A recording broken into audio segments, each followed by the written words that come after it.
देखिए 12th के result के बाद अब जो है वो काफ़ी सारे स्टूडेंट्स के दिमाग में एक सवाल घूमना शुरू हो गया है कि 12th के बाद क्या करें और कैसे पढ़ाई करें, कौन सा कोर्स चूज़ करें। तो अगर आप उन स्टूडेंट्स में से हो जिनको बिजनेस, फाइनेंस और ग्लोबल इकोनॉमी में इंटरेस्ट है, तो एक सॉलिड करियर ऑप्शन हो सकता है आपके लिए बिजनेस इकोनॉमिक्स, और वो भी कनाडा जाकर।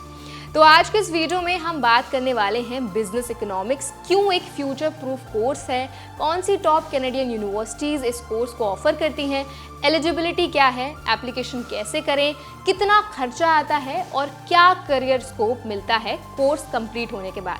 तो अगर आप सोच रहे हैं कि 12th के बाद एक ऐसा डिग्री लें जिसमें आपको लाखों की सैलरी मिले और ग्लोबल अपॉर्चुनिटीज़ भी मिले, तो ये वीडियो आपके लिए है। Hi, my name is Varsha Dubey and watching NBT tech ed. Business economics एक ऐसा कोर्स है जिसमें आपको बिजनेस डिसीजंस और इकोनॉमिक पॉलिसीज के बीच का रिलेशन समझने को मिलता है।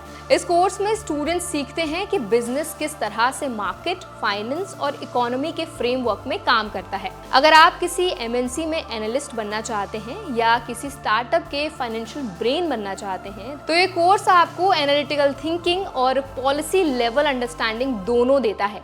इस कोर्स में थ्योरेटिकल नॉलेज के साथ साथ आपको प्रैक्टिकल एक्सपोजर भी दिया जाता है, स्पेशली जब आप कनाडा जैसे डेवलप्ड इकोनॉमी में पढ़ाई करते हो। कनाडा में कुछ टॉप यूनिवर्सिटीज़ हैं जो business economics under graduate level पर ऑफर करती हैं, जैसे university of Toronto, McGill university, university of British Columbia यानी यूबीसी और यॉर्क यूनिवर्सिटी। ये सभी इंस्टीट्यूशन ग्लोबल रैंकिंग में टॉप पर हैं और इनके पास world class facilities, internship opportunities और प्लेसमेंट टाई-अप्स हैं। इन यूनिवर्सिटीज़ का करिकुलम ऐसा डिज़ाइन होता है कि आपको रियल मार्केट में काम करने का एक्सपोजर मिले, इंटर्नशिप्स, प्रोजेक्ट्स और रिसर्च के थ्रू। अब देखिए एलिजिबिलिटी की बात करें तो अगर आप इंडिया से 12th पास हैं और आपको मिनिमम 70% मार्क्स आए हैं तो आप इसमें अप्लाई कर सकते हैं। कॉमर्स बैकग्राउंड वाले स्टूडेंट्स के लिए एक एडवांटेज हो सकता है, और लेकिन ऐसा नहीं है कि अगर आपने साइंस लिया है या आर्ट्स लिया है तो आप इस कोर्स में अप्लाई नहीं कर सकते। आप अप्लाई कर सकते हैं, लेकिन आपके पास मैथमेटिक्स की एक बेसिक अंडरस्टैंडिंग होनी चाहिए। देखिए इसके बाद ना आपको इंग्लिश प्रोफिशिएंसी टेस्ट भी क्लियर करना होता है, जैसे कि आइल्स, जिसमें आपको मिनिमम बैंड स्कोर चाहिए होता है 6.5 का, या टॉफल जिसमें आपको 90 स्कोर चाहिए होते हैं। इसके अलावा आपको एसओपी यानी कि स्टेटमेंट ऑफ पर्पस, एलओआरस यानी कि लेटर ऑफ रिकमेंडेशंस और ट्रांसक्रिप्ट्स भी रेडी रखने होते हैं। अब बात करते हैं कॉस्ट की। कनाडा में बिजनेस इकोनॉमिक्स का tuition fee approximately 25,000 Canadian dollar से लेकर 40,000 कैनेडियन डॉलर्स तक आती है। यानी अगर हम इंडियन करेंसी में बात करें तो 15 से 25 लाख का जो खर्च है वो पर ईयर आ सकता है। लिविंग एक्सपेंसेस की अगर हम बात करें तो वो भी 10,000 से 15,000 कैनेडियन डॉलर्स तक आ सकता है हर साल। लेकिन गुड न्यूज़ ये है, काफ़ी सारी जो स्कॉलरशिप्स अवेलेबल हैं इंटरनेशनल स्टूडेंट्स के लिए, जैसे कि Lester B Pearson international scholarship university of Toronto इसको प्रोवाइड करती है, और international major entrance scholarship UBC इसको प्रोवाइड करती है। ये सभी ट्यूशन फीस का मेजर हिस्सा कवर कर सकते हैं अगर आप अकेडमिकली स्ट्रॉन्ग हैं तो देखिए अब हम बात करते हैं एप्लीकेशन टाइमलाइन की। जितनी भी कैनेडियन यूनिवर्सिटीज़ होती हैं उनमें एडमिशन्स के लिए आपको एप्लीकेशन जनरली जनवरी से मार्च के बीच में करना होता है, क्योंकि तभी एडमिशन्स ओपन होते हैं।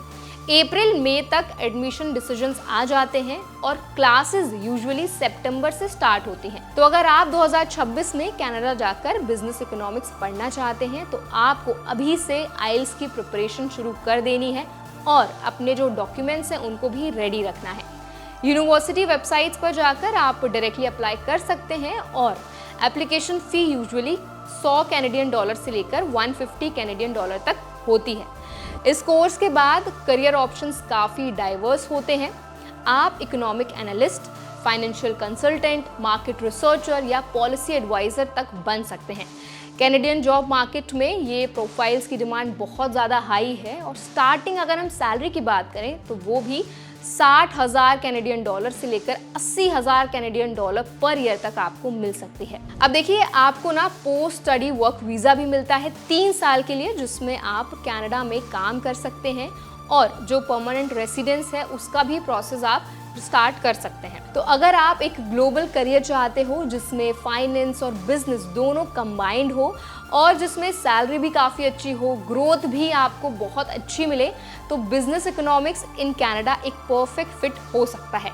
आज से ही अपनी प्रिपरेशन शुरू कर दीजिए। आइल्स, एसओपी लिखना और कॉलेज शॉर्ट लिस्टिंग, ये सारी चीज़ें जो हैं वो आपको आज से ही शुरू कर देनी है। तो अगर आपको इस वीडियो में दी गई इन्फॉर्मेशन हेल्पफुल लगी हो तो वीडियो को लाइक करें। अगर कोई सवाल आप हमसे पूछना चाहते हैं कमेंट सेक्शन में ज़रूर बताएं, और कोई ऐसी स्पेसिफिक टॉपिक पर आप चाहते हैं कि मैं वीडियो बनाऊं वो भी आप हमें कमेंट सेक्शन में बता सकते हैं। ऐसे और भी स्टडी अब्रॉड रिलेटेड वीडियोस देखने के लिए हमारे चैनल NBT Tech Edge को सब्सक्राइब करना ना भूलें।